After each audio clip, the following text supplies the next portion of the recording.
2008 மே 16 உத்தரப்பிரதேசம், நொய்டா. அமைதியான சனிக்கிழமை காலை. வெற்றிகரமான பல் மருத்துவர் டாக்டர் ராஜேஷ் தல்வார் தன் 13 வயது மகள் ஆருஷியின் அறை கதவை தட்டினார். பதிலில்லை. மீண்டும் தட்டினார். அமைதி, அமைதி. கதவு திறக்கப்பட்டது. அடுத்த சில வினாடிகள்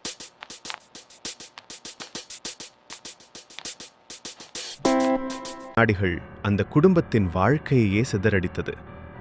டெல்லி பப்ளிக் ஸ்கூல் மாணவி ஆருஷி தல்வார் தன் படுக்கையில் உயிரிழந்த நிலையில் கிடந்தாள். அவளின் தொண்டை கொடூரமாக அறுக்கப்பட்டிருந்தது. தலையில் கடுமையான தாக்குதல். அறை முழுக்க இரத்தக்கரைகள். ஆனால் அதைவிட பயங்கரமான விஷயம் ஒன்று இருந்தது. வீட்டில் வேலை பார்த்த ஹேம்ராஜ் காணாமல் போயிருந்தான். இது சாதாரண கொலையா, அல்லது அந்த வீட்டுக்குள் மறைந்திருந்த இருண்ட ரகசியமா? ஆருஷி புத்திசாலி, நட்பான, புகைப்படம் எடுப்பதில் ஆர்வமுள்ள ஒரு சாதாரண டீனேஜ் பெண். அவளது பெற்றோர் இருவரும் பிரபல டாக்டர்கள். வெளியிலிருந்து பார்த்தால் இது ஒரு சரியான குடும்பம். ஆனால் போலீஸ் வீட்டை ஆய்வு செய்தபோது ஒரு விஷயம் எல்லோரையும் குழப்பியது. வீடு உள்ளே பூட்டப்பட்டிருந்தது. உடைப்பு சுவடுகள் இல்லை. வெளியிலிருந்து யாராவது உள்ளே வந்திருக்க முடியுமா? அல்லது கொலையாளி ஏற்கனவே வீட்டுக்குள்ளேயே இருந்தானா? சில மணி நேரங்களுக்குள் இந்த வழக்கு தேசிய செய்தியாக மாறியது. டிவி சேனல்கள் தொடர்ந்து ஒரே செய்தி: ஹேம்ராஜ் தப்பிச்சிட்டான். போலீஸ் கூறியது, ஆருஷியை கொன்றுவிட்டு வீட்டுப் பணியாளர் ஹேம்ராஜ் ஓடிப்போயிருக்கலாம். நாடு முழுக்க அவன் மீது தேடுதல் தொடங்கியது. ஆனால் அடுத்த நாள் காலை இந்த வழக்கு முற்றிலும் தலைகீழானது. மே 17. அதே கட்டிடத்தின் மொட்டை மாடி. பூட்டப்பட்ட கதவு திறக்கப்பட்டது. அங்கே அதிர்ச்சி காத்திருந்தது. ஹேம்ராஜின் உடல். அவனுடைய தொண்டையும் அறுக்கப்பட்டிருந்தது. தலையில் அதே மாதிரியான கொடூர தாக்குதல். இப்போது இது இரட்டை கொலை. போலீஸ் குழப்பமடைந்தது. முதல் சந்தேக நபரே இப்போது பலியாக மாறியிருந்தான். அதன் பிறகு சந்தேகம் மெதுவாக பெற்றோரின் மீது திரும்பத் தொடங்கியது. ஏனெனில் வீடு உள்ளே பூட்டப்பட்டிருந்தது. உடைப்பு இல்லை, திருட்டு இல்லை. அப்படியென்றால் வேறு யார் செய்திருக்க முடியும்? விசாரணையில் பல தவறுகள் நடந்தன. குற்றக்காட்சி பாதுகாக்கப்படவில்லை. பலர் சுதந்திரமாக வீட்டுக்குள் நடந்து சென்றனர். முக்கிய ஆதாரங்கள் மாசுபட்டன. ஒரு கோல்ஃப் கிளப், ஒரு குக்கிரி கத்தி, பல கோட்பாடுகள், ஆனால் உறுதியான ஆதாரம் இல்லை.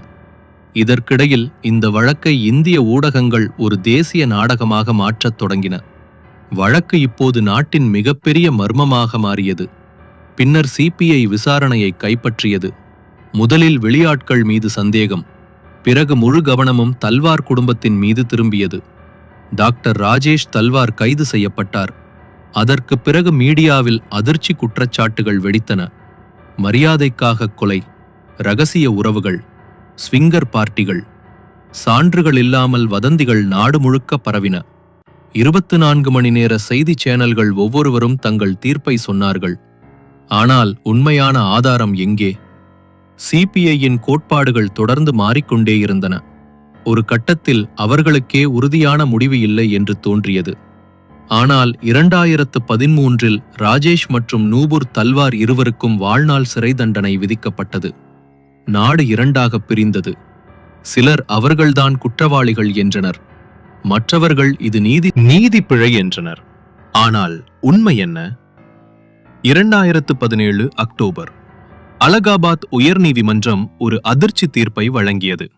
ராஜேஷ் மற்றும் நூபுர் தல்வார் விடுதலை செய்யப்பட்டார்கள். நீதிமன்றம் கூறியது, ஆதாரங்கள் சந்தேகத்துக்கு அப்பாற்பட்டவை அல்ல. பல வருட சிறைவாசத்துக்கு பிறகு அவர்கள் சிறையிலிருந்து வெளியே வந்தனர். ஆனால் அதனால் இந்த மர்மம் முடிந்து விட்டதா? இல்லை. ஏனெனில் இன்று வரை ஆருஷி மற்றும் ஹேம்ராஜை உண்மையில் யார் கொன்றார்கள் என்பது தெரியவில்லை. இந்த வழக்கு அதிகாரப்பூர்வமாக இன்னும் தீர்க்கப்படாத மர்மமாகவே உள்ளது. வெளியாட்களா? தவறான விசாரணையா? அல்லது அந்த இரவு இரு உயிர்களோடு உண்மையும் இறந்து விட்டதா?